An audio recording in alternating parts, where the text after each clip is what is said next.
the Kano State, the former Kano State governor, as well as the former Kogi State governor, right? And these are the persons that we'll be getting that conversation with. But all right, I think we've already got latched in on him. A very good morning to you, Barrister. Hello, good morning. Good morning. Good morning to you. Good to hear from you today, Barrister J.G. Onoja. Feels good. Thank you, sir. That's right. So, yes, sir. Thank you. Barrister, Let's just jump into it very, very quickly, as I wouldn't want to take so much of your time at a time like this. Yeah. Okay. So, yes, sir. It is not new to us, the saga that is unfolding with regards to the Ganduje and Yaya Bello matter. But I just want to ask you two basic questions so that you give us clarification on them. What would be... okay, so the question would be that give us your take on whether the party constitution supersedes judicial rulings as seen with the Ganduje case, right? Let's have your take on that.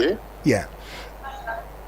All right. Good morning to you in the studio. Yeah. I'm happy to join the program this morning.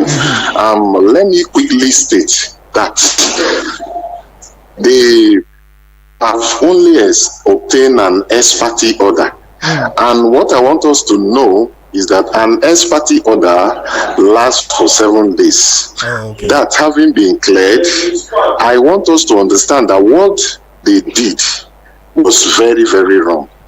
Don't do it like that. In an issue like this, what two members, if you follow the trajectory very well, two members from the whole party went to court to obtain an ex parte order. What they should have done, the Supreme Court has won over and over that in political matter, before an ex parte order of this nature can be sought, the other party must be put on notice, which is Ganduje and the party. Okay. First of all, they have to be put on notice for them to come and also themselves. First of all, that so are not known. Whether these people that went to court have the capacity to do that, all of these have not been ascertained, and then they quickly rush to court. It is not done like that. To be frank, with all honesty, it shouldn't be like that. But now, our advice. Hello. From what we understood, it is about 9 members, 9 executive members. That's what we understood. That went, to get that ex parte. Yes, that is what I am saying. Okay. Someone has just been suspended. Someone has just been suspended from his work. In obtaining an order of this nature, first of all, like I stated earlier, the Supreme Court has won severally. Okay. Put the other party on notice for them to come. Ganduje has not been put on notice, and then they will rush to the court to obtain an order. Now, some factions are saying that these people, they don't even know them. Because the other party will now have to see if those people that are suspended, like I say, have the capacity to do that, whether they are recognized by the party. All of this issue will be conversed. Okay. And then an issue suspension came up, and then they quickly rushed to court. That such thing is condemnable. But what they should do, an order of courts, no matter how stupid, must be obeyed. Okay. And then this order lasts for 7 days. It's an ex parte order. It's not an order that lies forever. Okay. If I were Ganduje in this case, I'll wait. After the expiration of the order, they will now appeal. They go on appeal, whatever it is, then they will trash it out. But this is very wrong. It's so unfortunate that at the end of the day, they will just rush to the judiciary to make, I don't want to use word against them. They will just go to them to obtain whatever they want to obtain, which is very, very wrong, sir. Right. Well, that is that. Yeah, let's move to the second, question that I have in mind. What is your take on the conflicting rulings by the state high court and that of the Federal High Court on the arraignment of the former Kogi State Governor Yahya Bello? Okay. The issue is this. There is an order from the State High Court restraining EFCC from arresting, detaining Yahya Bello. Like I always say, the order of the Federal High Court and State High Court, they have coordinate jurisdiction. What there is something we call foreign. What do you mean by they coordinate? They have in fact almost the same jurisdiction. Okay. What EFCC would have done is to go on appeal against that order, restraining them from arresting the governor, and not to from shopping. They go to another court to obtain order. You can see that is why we are having conflicting orders here and there. What I expect EFCC to do is to appeal against that order, not to rush to the other court to obtain another order. That is the problem we have in this country. Okay. Foreign shopping. They rush to a court that will give a favorable judgment to them. Because procedurally, that is if there is an order of a court. If they have gone to an appeal court, it's a different thing. Federal High Court and State High Court, they have coordinate jurisdiction. They operate on the same this thing, though they have area of the matters they handle. If you say that, it also raises the question of Ganduje talking to the State High Court in Kano. I'm just taking you back, sorry. Talking to the State High Court in Kano and saying that you don't have the jurisdiction to probe me, to look into my case, that is only from the federal. If you say they are the same. Yes, this one is a different scenario. Okay. This one is a different scenario. Yes, when you are talking about offenses that federal agents can have, offenses that are federal in nature, they are those ones. They are under the jurisdiction of the Federal High Court. We know that. But in the case of this Yahya Bello, there is an order restraining them. Is an order restraining them. There are matters that we canvass before the court, and the court, in its wisdom, say that, okay, don't do this. But that is to say, I am not saying that whoever has corruption charges or allegation against him should not answer. Anybody who has any corruption allegation hanging on his neck should be made to answer. But what we are saying that the proper procedure should be followed. Right. That is what we are saying. Due process. Yes, there is an order already. Due process. There is an order already. You don't rush to the court that has the same jurisdiction to obtain another order. What you should do now, go on appeal and then canvass your argument why that order of the State High Court should be set aside. Right. And then you go on. That is how it should be. Right. Yes, sir. But finally, though, is the EFCC enabled by law to indeed serve warrant and arrest whosoever the agency finds wanting, regardless of the person's status? Yes. They can issue a warrant. They have the jurisdiction to do that. Like I have said, first of all, there is an order. So what do you do with the first order? You appeal, that is on ground. What do you do? Yes, you appeal. It's when that appeal dismisses or set aside this order, then you go to the proper court. Then you begin the process. That is how it is. There is an order. Are you jettisoning the order by a court of by another court, another order emanating from the court of coordinate jurisdiction? That is what we are saying here. All right. So it's very wrong to do that. Yes, sir. Finally, your thoughts on the two cases and what you think the way forward should be. What do you think? Finally, your thoughts before we let you go.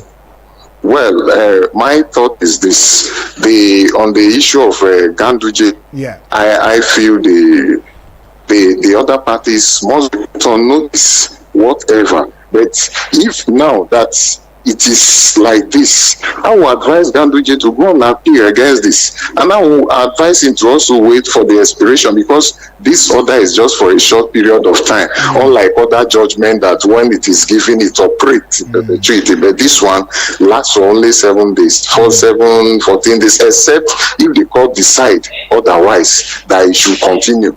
If not, this order lasts. I will advise him to wait and then appeal properly. Then for this Yahaya Bello, the EFCC should do the right thing. Do the right thing. Let them go on appeal to vacate or set aside this order, if they so wish. Let them go. Let them see the reason that the state high court saw in exonerating Yahaya Bello from being arrested and then detained.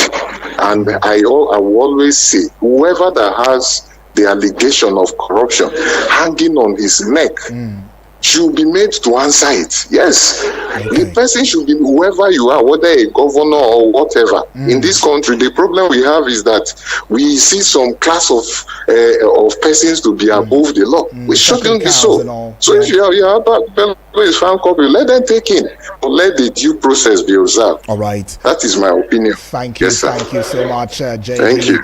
for having your voice in this conversation.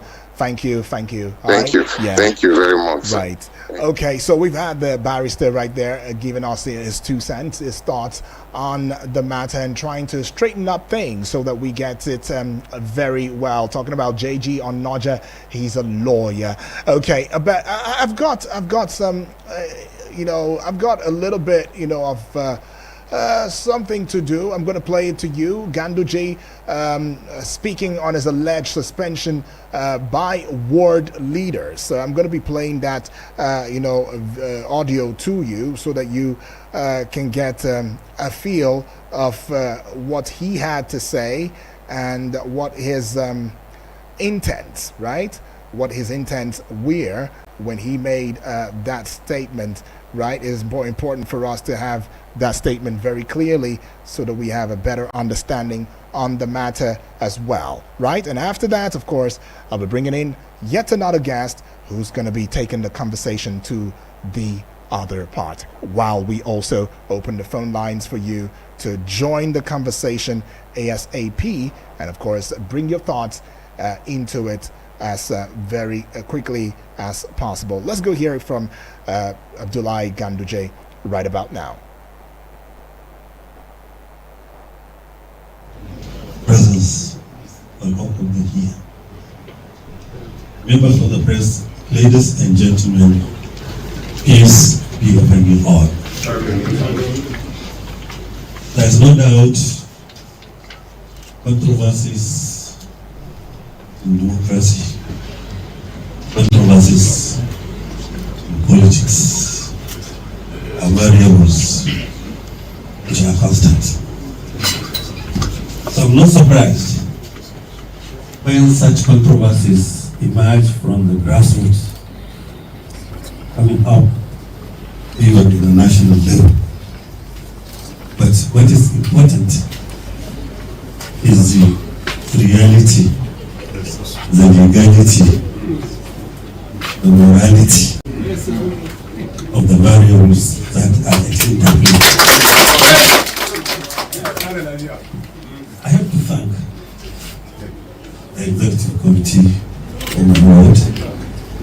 I have to thank the Executive Committee of the local government and also the Executive Committee of the state and the entire members of the APC in state.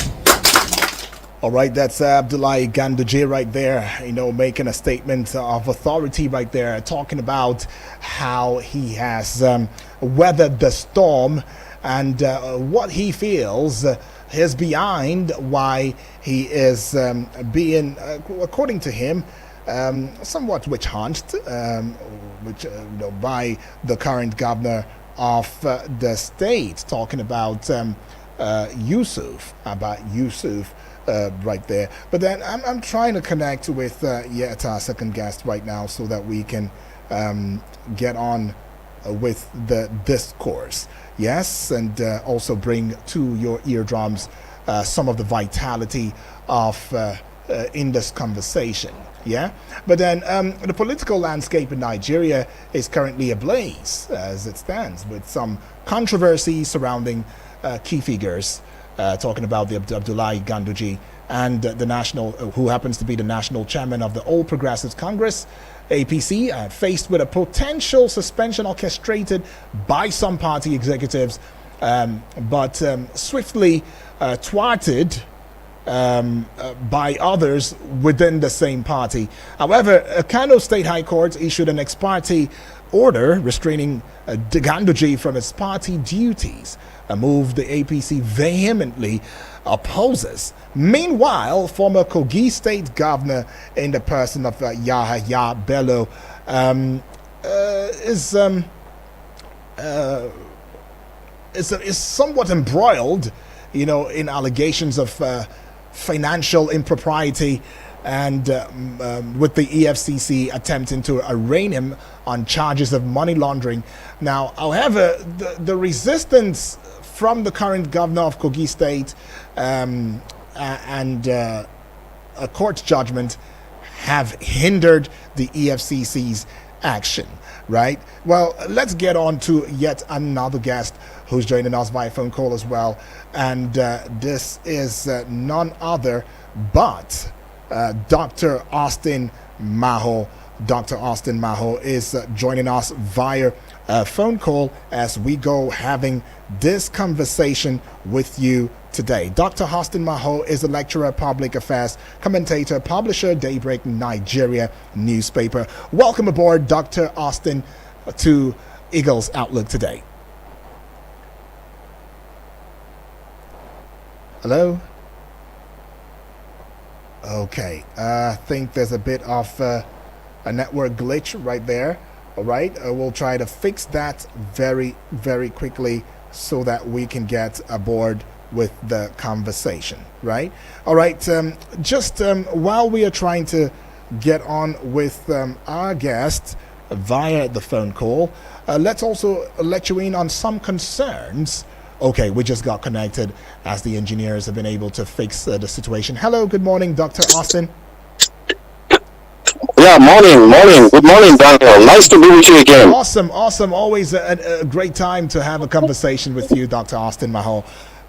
Like I said earlier, you are a lecturer, you're a public affairs commentator, you're a publisher, Daybreak Nigeria newspaper. Dr. Austin Maho, well, we're still talking. We're talking matters that concern, party politics in the face of law, especially looking at Kano and Kogi states. Yeah, and we were able to get a lawyer, who is in the person of Jay Onoja, who has told us some thoughts about, what the place of law with regards these two issues that's ongoing. I don't know if you got wind of that conversation.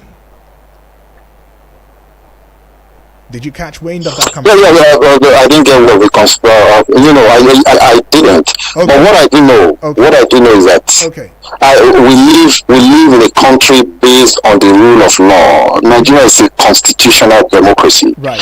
And in respect of the Kano judgment, what any lawyer will tell you that, look, even if a judge was drunk when he gave a judgment, in as far as that judgment subsists, it must be obeyed. It must be obeyed. If you feel aggrieved, you don't say you don't cherry pick. You don't pick a court judgment to obey and which one not to obey. Except we want you to plunge the country into a state of anarchy. Yeah, you understand? Every judgment of the court must be obeyed. If you are not satisfied with the judgment, you go back to the court and get the court to reverse the judgment. Right. As it is, there's a subsisting judgment that the person of the APC chairman, Abdullah Ganduje, should not parade himself as the chairman of the APC. That is the judgment that has been given by the court. It's a no-brainer. You must have, if you are not satisfied with that judgment, even if you feel that judgment, those who obtain that judgment or obtain the judgment through crooked means or through extrajudicial means, you go back to the court and lay your complaint and say, look, this judgment was not properly acquired. Yes. So you now ask for the court to vacate that order. Right. In as long as that order has not been vacated, what we know is that there is an order against Ganduje. It behold, the APC is unfortunate that the person of the APC national legal advisor will come on air and say we are going to obey that court judgment. You are plunging the country into deeper crisis. What I expected the person of the APC legal advisor to tell his party to say, let's go back to court and vacate that court order. Not saying we are not going to. We are not in a banana republic. Nigeria is a constitutional democracy. We live by the rule of law. All of us are citizens of this country. We are subject to the constitution of the Federal Republic of Nigeria. The law courts are products, are creations of the constitution. In as much as a law court has made a pronouncement, you are not in a position to say you will not obey that court judgment, except you want to plunge the country into the state of anarchy, whereby people no longer obey court order. Yeah. That is what it is. Whether you agree with it or you don't agree with it, obey it, go back to the court and vacate the order. That's the proper process. All right, you made a point, and the point is quite loud. But then our guest earlier had said that the process of also obtaining that order, that ex parte order given to Abdullahi Ganduje, former governor of Kano State, was not, did not follow due process. Right, and as such, that is a no-brainer. Sorry, I have to cut in. Yeah, you go back to the court and say that you go.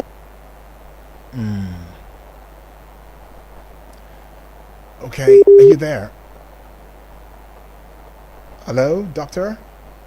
I'm not enough to know that you are not satisfied with the judgment. You feel the judgment was fraudulently obtained. Go back to the court and make your point clear and say, look, this court did follow this process. Or to a higher court, go to appeal the order. Go to a higher court and say, look, this was not done. This was fraudulently obtained, and make your claim. You can't sit in the comfort of office and be vilifying the court order and say it was not properly followed, it was not properly obtained, because it was not properly obtained. Or are they saying that the court that gave that judgment is not a properly constituted court, is not a court recognized by law? In as far as that judgment came from a court that is recognized by law, properly constituted, any order coming from that court is binding on all parties concerned. So a lawyer cannot say no, they didn't follow due process. A judgment an order has been given by a court of law, and it is called a court of law for a reason. Okay, well, it's been said that an ex parte order lasts only for 7 days. Well, that's on the side. Let's also look at, the Yahya Bello issue, where he has, on many occasions, not given himself to be taken by the EFCC. What is your thought on that? I didn't get that. The Yahya Bello issue. Yeah, where he has somewhat not allowed for himself to be taken in by the EFCC. Well, what is your thought on that? Where he says that there is a restraining order. There is a restraining order by a court in Kogi State, a high court, that has restrained the EFCC. And I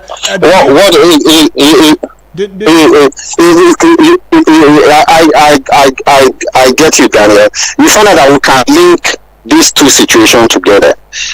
The EFCC has a court order from Abuja. Yes. As if my information is right. Yes, and the Kogi State governor have a conflicting another order from the Kogi State High Court conflicting with the EFCC order. So which order should be obeyed?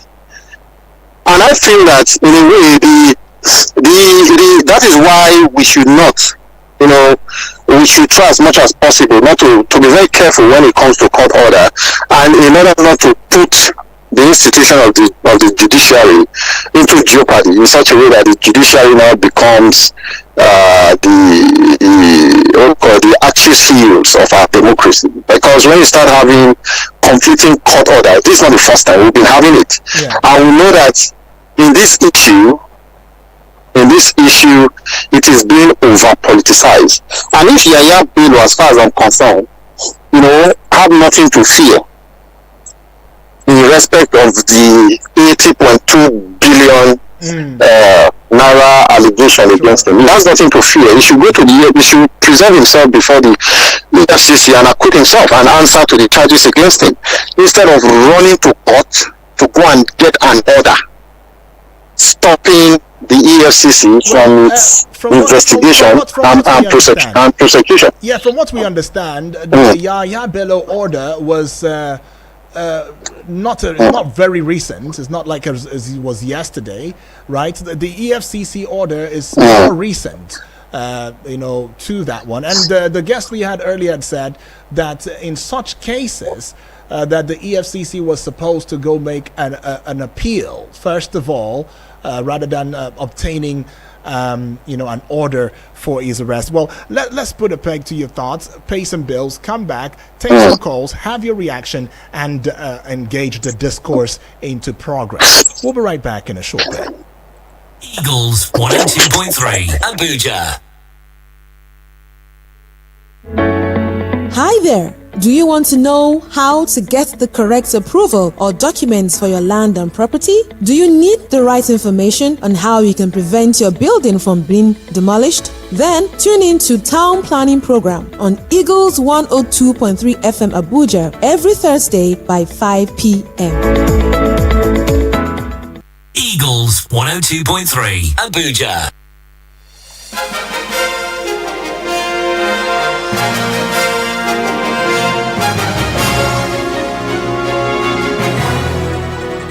You're tuned in and locked on to Eagles 102.3 FM Abuja, and it is Eagles Outlook right here on Eagles 102.3 FM Abuja, where we give you an audio-visual experience, of course, radio experience that you can count on anytime, any day. And we're still having a conversation looking at the political landscape in Nigeria with the topical issue, party politics in the face of law, and taking into consideration or citation Kano and Kogi states, right? And we have our guest who is in the person of Dr. Austin Maho, just standing by via the phone call lines to engaging with us in a discourse. You too can join the conversation wherever you may be right about now, listening to the sound of my voice on this platform, Eagles 102.3 FM Abuja, that is. And you can call the studio lines and let me know your take, your thoughts on in the conversation based on the progress that we've made so far and what is happening in reality.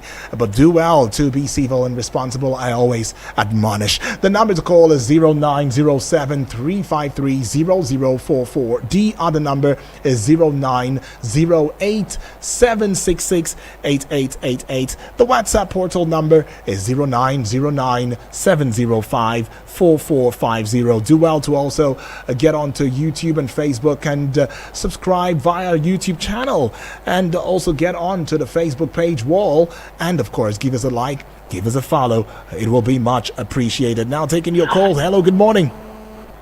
Hello, good morning. Yes, good morning to you. That's right. Thank you. Good morning to your two guests. Yes. My name is Hundi from Nasarawa State. All right. Yes, I want to quickly say that the worst thing that happens to Gandoje was the emergence of NNPP, in Kano State, and Kwankwaso and his son-in-law.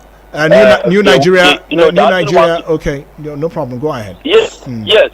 They actually want to move to the APC. They wouldn't contend with Ganduje. They don't want to stay in the same party with Ganduje, and they are doing everything possible to get Ganduje out of the way. And who are those that went ahead to impersonate the world chairman to suspend Ganduje? It was not the world chairman, in original form that suspended Ganduje, but someone else who dressed like the world chairman, impersonated him and announced his suspension. Yeah. And again, who are those securing the court order? They are not in APC. If Kwankwaso and his son-in-law, who is the governor, they want to come over to the APC, but they wouldn't want to stay in the same party with the chairman. They should follow other means of trying to get him out of the way, because as it is, the person who impersonated the world chairman claimed that some corruption allegations were hanging on the neck of Ganduje. Is he now the ICPC? Is the world chairman now the EFCC? It's a very wrong reason, and aside that, it was impersonation, and I'm expecting that by now they should have been charged to court for impersonation. And I want to say that the CGN has a lot of work to do, because our judges, the way they give out orders is something I don't understand. Who are those that will call those judges to order? I think those judges need to be called to order, because the judgment that was obtained in Kano State for 7 days is coming not from the APC members. It's coming from the camp of Kwankwa, and it's very unfortunate. And Yabelo, should go and answer his case, because it's like he's just performing the evil. So let him go ahead and answer whatever the EFCC will have against him, because he has held sway for 8 years, and nobody saw anything. As a young man, people were expecting that he will bring out development, in Kogi State. I wouldn't see anything, and it's coming at the time that young people want to stay in power. All right. For much of time, let's wrap it up. Thank you so much. Right there. Well, just to also give some clarification, right? The national chairman, in the person of Abdullahi Ganduje of the All Progressives Congress, had found himself right at the center of a political storm, and that is a given over his potential suspension by the APC ward party executives. That was what it is, and the APC did not come out to saying that these were NNP or another party persons. They didn't come out to say that these persons were impersonated. They just said that these persons have been, sacked and also suspended because of their anti-party activities, and their records of meeting with the opposition were exposed. That's what the APC is coming to say in that regard. So there's no place of impersonation, right? Let's just clarify that. But anyways, back to you, Dr. Maho. What do you think about this so far? Nigeria, politics. It's all intrigues. It's all politicians doing what they know best, to obfuscate the issue, create enough confusion so that they can maintain their political survival. It's just a game of political survival. And I, as a citizen of this country, I've always worried the level we take politics. Before election, we politic. During election, we fight. After election, we fight. I listened to the clip of Ganduje when he was responding to all the political situation in Kano State, and of course his suspension. And he said one thing, that this is all about 2027 election. Right. How can we as a country be talking about 2027 election when those we elected have not even done 1 year in office, when they have not been able to lay before us their goals, what they intend to achieve, that will now qualify them to stand for election again in 2027. How can Ganduje be telling us that there is no vacancy in Kano State as far as the APC is concerned? Is this his decision to make, or it's about the electorate, or it's about performance, or it's those we have elected into position of authority are able to deliver within the first 4 years in office? So we take politics too far. What if Ganduje was speaking? What if the non-performance of our political leaders too much? What if he was speaking from the level place? of idleness and the level of idleness and complicity of the electorate is into a level where the politicians begin to take us for granted as citizens, and that is what is playing out. Should we take it away from him that he is still the national chairman of the APC, and as the national chairman of the APC, doesn't he have the right to talk about a 2027? I mean, especially when he feels and believes strongly that his suspension was orchestrated to undermine his influence and deprive the current sitting president crucial kind of votes in 2027 elections. I'm just saying. No, it's two things. It's two things I've tried to lay emphasis on. One, the current administration has not done up to 1 year in office. Okay. So we cannot. Okay. we cannot be talking about the politics of 2027. I think it's an aberration for us at this level to be talking about 2027. It's taking politics too much. We play politics too much and relegate issues of development to the background. And we should be concerned as Nigerians that everything we do is all about politics. Everything we talk about is politics.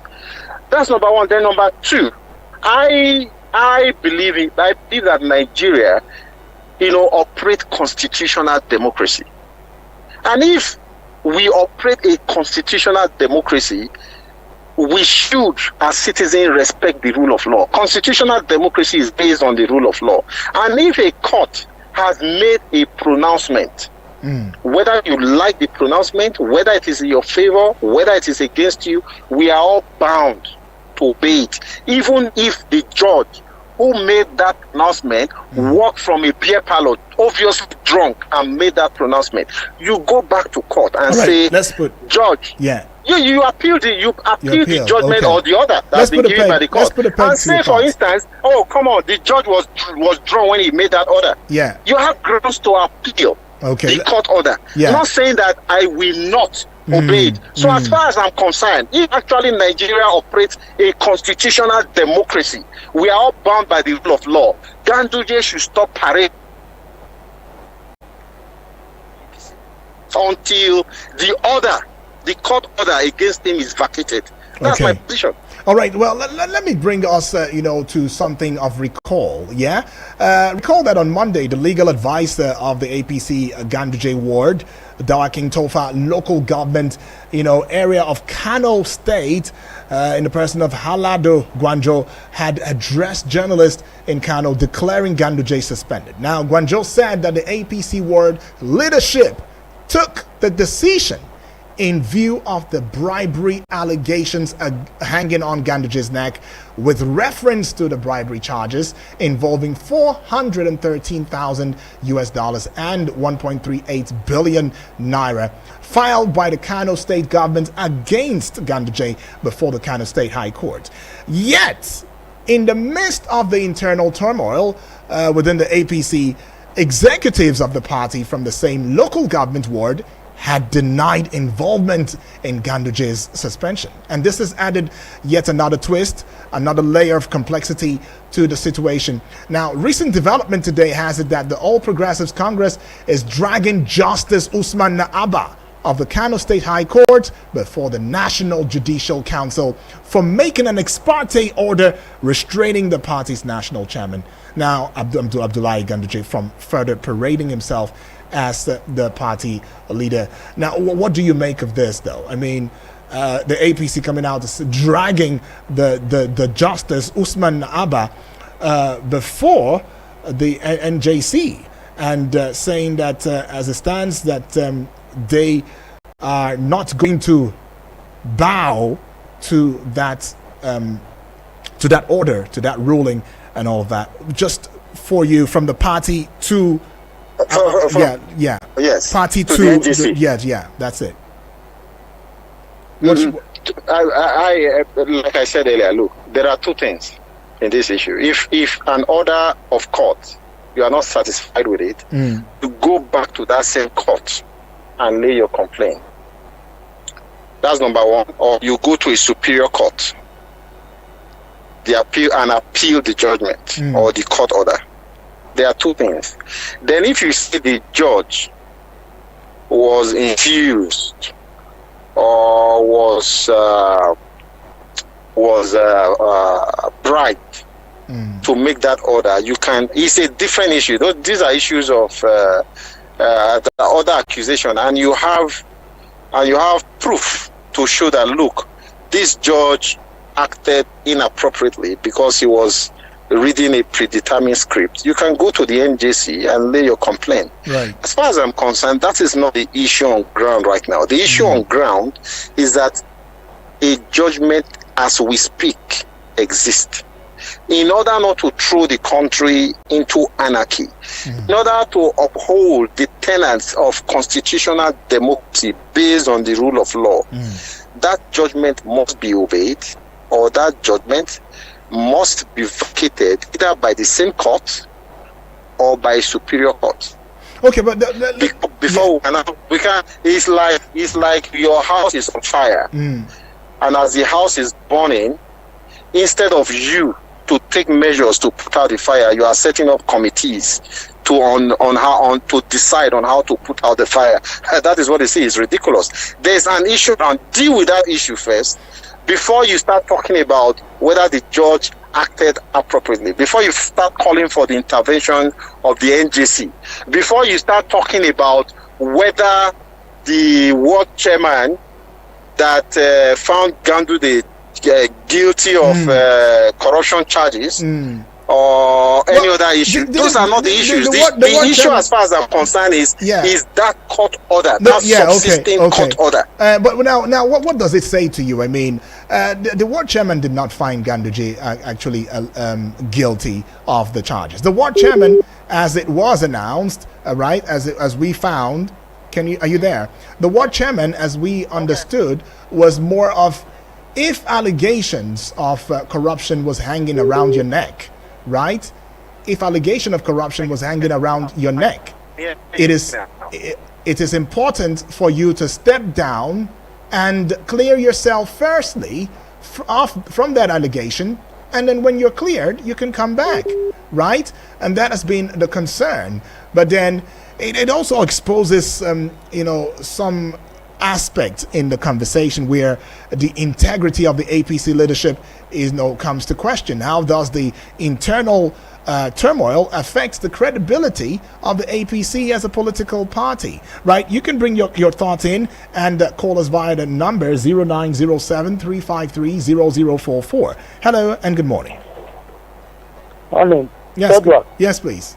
My name is Honorable Edward. All right. Welcome, Honorable. Thank you so much. Yeah. I am not a lawyer, but if I may ask this question, that is particularly in the case of, the Ayabero and then the EFCC. Yeah. Ayabero obtained the court order before EFCC, right? Mm-hmm. Then who is not respecting the court now? Who is not respecting the court? Because EFCC as a body, they are not more than the court. Right. Ayabero as an individual is not more than the court, but there is a process. And our first guest explained that he uses a word, which I can't remember now. That there should be an appeal. An appeal. Yeah. Should it go back and appeal? EFCC should also learn how to. We knew very well that Ayabero, we know that Ayabero failed after when he was a governor. He failed 100%. There's nothing to prove. If Kogi said that man, this is what he had done with the money you received for the past 8 years. So the money accumulated. This is not just a day. This is money accumulated to that amount, which is 80-something billion, huge amount. And Ferry will not pay. Even pensioners, some of them die. Their children die in the course of all these things. We know all these things. Nobody is supporting him. But we have to respect our own judiciary. Okay. Who is not respecting the judiciary? Who is not? Okay, great, big question. Right. All right, that's the question, Honorable. All right, let's get on to our guest. Dr. Maho, Honorable Edwards has just asked the question, saying that, especially in the case of Yahaya Bello, where the state's high court gave an order and the federal high court has given an order. He's saying, who is not obeying the law now? Between these two parties, who's not obeying it? Nigeria is a funny country, Petition, they've learned the trick, and they are adapted to beating the system, whether the judiciary, whether the political landscape. At the end of the day, everything they do is not about the people. Democracy is supposed to be people-centered. It should be about the people. Right. But most of the things we talk about in Nigeria, is it about the people? Does it put food on the table of the average Nigerian? Does it ameliorate the suffering, pauperization of the citizens of this country? These are really germane issues we should be tackling as a country. But when we now reduce national conversation to individuals, like former governor, you are a former governor for 8 years. After 8 years, you are now hiding in the house and waiting to be rescued, by the governor you handed over to. It's an embarrassment. Politicians don't learn anything. There was about sometime last year, I was in a briefing by the EFCC. I was amazed when the current EFCC chairman said that, look, there are about 8 former governors who have gone to court to secure what you call a perpetual injunction. Perpetual injunction against the EFCC from being investigated, from being prosecuted, them, their family members, and their children. So you ask yourself, if an ex-governor is able to go and get a perpetual injunction against prosecution, does it now mean that after serving your state for 8 years, nobody should ask you any question, even when there are obvious cases of corruption that you need to answer to?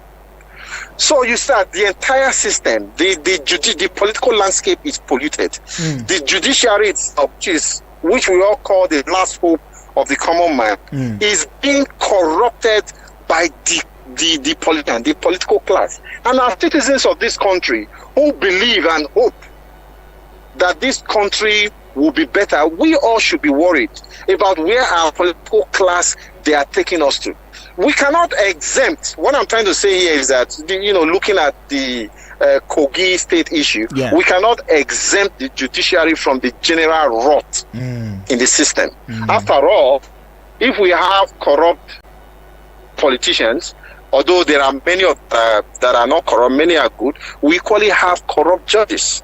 Right. Many of them are upright, they are honest, they believe in their calling as justice, but we equally know that some of them are equally very corrupt, and it's easy to influence them with money, to make them give judgments that are politically or financially induced. Right. So this issue exists. But what I am concerned about as a citizen of this country who believe in this democracy is that, look, we have to collectively come together to save our country. Right. We have to hold leaders accountable. We have to hold the judiciary accountable. And where a judgment is given, like in the case of Kano, in order to protect the integrity of the judiciary, for once, that judgment should be obeyed first. You can complain later. Where you not set a precedent, you don't set a precedent, a dangerous precedent, where you say, no, I'm not going to obey this court order because of XYZ. You cannot be the one to decide whether a judgment an order was properly issued or not. It's not your position. Okay. You go back to the same judiciary and get it to vacate itself, giving cogent, adequate, verifiable reason why the judgment need to be reversed, or the order need to be reversed. Or else we drift into a state of anarchy. And when we enter that state of anarchy, Nigeria is doomed.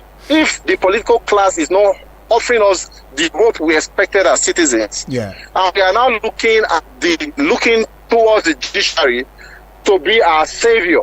They say the judiciary is the last hope of the common man. Then what other hope do we have to look up to? That is the situation as a country we must avoid. That is why I'm advocating this morning that any order from a court of law, a properly constituted court of law, must be obeyed. Okay, thank you. And if you feel that order was illegally acquired, go back to the court or go to a higher court and get that order vacated. That's the way to go. Okay. And that is how you build institutions. All right, thank you so much for your take right there, Dr. Austin Maho, for that. It is really appreciated. You are a lecturer, public affairs commentator, publisher, Daybreak Nigeria newspaper. Thank you for your time. We appreciate this. You're welcome, Daniel. That's Always right. a pleasure. All right. Well, let's take a couple of your messages very quickly as we call it a close on the show today. This one says, "Good morning, UD. This is James from Suleja. Listening to Ganduje, I couldn't help but shake my head. He received applause from his followers for rhyming basic words like morality and legality, but was caught on camera collecting kickbacks. Why is the EFCC quiet on the case? The same EFCC who seem to be more focused on those spraying cash at functions. On the case of Yaya Bello, it's laughable that a federal government agency who broke through the ceiling to arrest a Rochas who picked up an Obiano at the airport and telling Nigerians that a governor's convoy stopped them from arresting the former governor. These are all theatrics, all right? Why isn't the FCC tabling its challenges in prosecuting for public officers?" And then, of course, I see yet another one right now. It's going to be the last. Says, "Good morning, Daniel. Keep up the good work, man. I'm listening from Nasarawa State on Baba Ganduje Kwankwaso and Governor son-in-law doing everything to remove Ganduje." Okay, I think